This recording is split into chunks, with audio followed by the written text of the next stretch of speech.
Mapagpalang araw mga kataba. Panibagong simpleng ulam.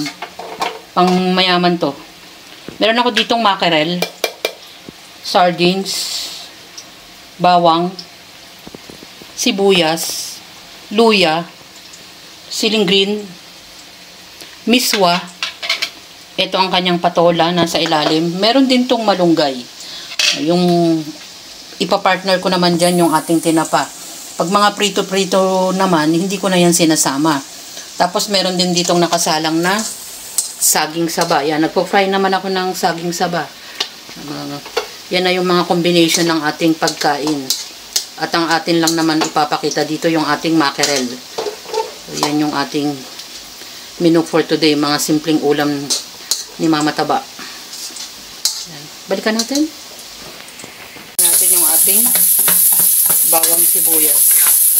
Dito rin yan sa pinagprituhan ko ng tinapa. Dahil hindi naman masyadong mamumo yung ating tinapa. Bawang sibuyas, luya. At ilagay na natin yung ating mackerel. Kasama na yung liquid niya.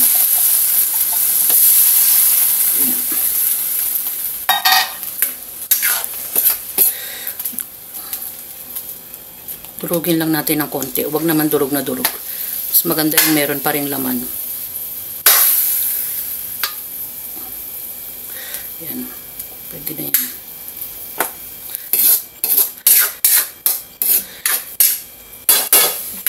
Maglagay tayo ng pampalasa. Konting salt. Paminta. Ajinomoto. Lagay na natin tong patola. Konti lang to mga kataba. Tsaka siling green.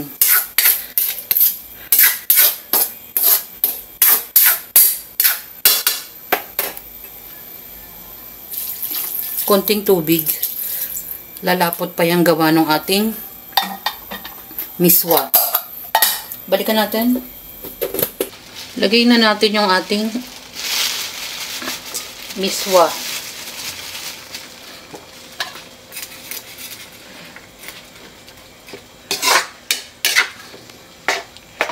At yung ating malunggay. Yan. Binabad ko muna sa tubig.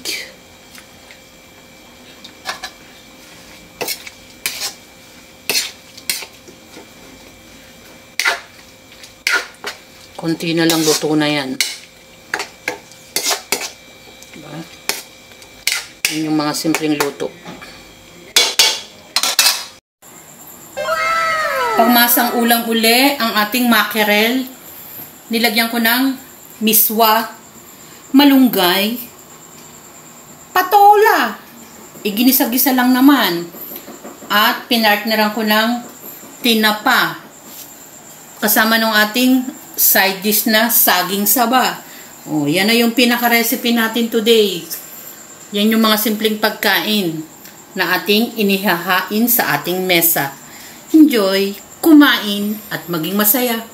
Salamat sa panunood. At bye! Ingat mga kataba!